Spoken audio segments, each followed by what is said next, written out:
with a piano in it.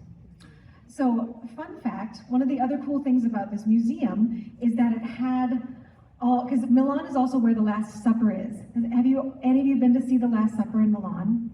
Yeah, a few hands. It's apparently, not in ruins, but it's not what he originally painted, right? Because the paint that he decided to use was an experiment. It didn't last. Many artists over the years have touched it up and changed it.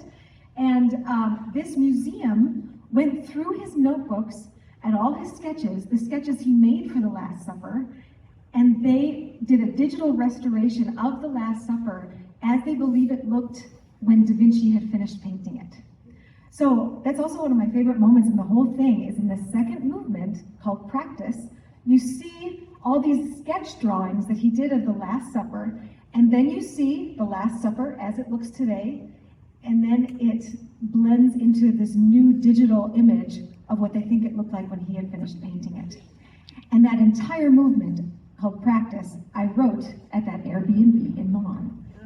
Wow. How did you choose the text excerpt that you set to music? Were these specific themes you're looking for? Yeah, it's a good question, because as I dug into the research phase of this project, I realized, wow, I could write a piece that's 3 hours long.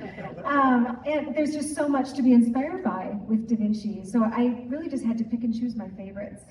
So yeah, and obviously the Vitruvian Man had to be in there somehow, so. Why did you decide on English instead of Italian or Latin? Ooh. Well, because I probably would have felt the need for it to have been old vernacular Italian, which is what he was writing in. So I decided just to go with English. Good answer. What was great is that his words have been translated so many times over the years and into many different languages that I was really able to just go through all the different resources and pick my favorite translations and kind of make them my own. And finally, with such a heavily integrated multimedia component, was the music composed first and then the visual to accompany them? Or was the process simultaneous?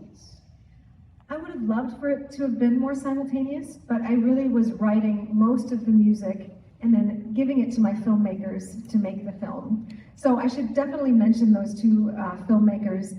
Isaac Gale did the bulk of the imagery that you were about to see, and then Justin Schell also did a few of the movements. And the animator was Joe.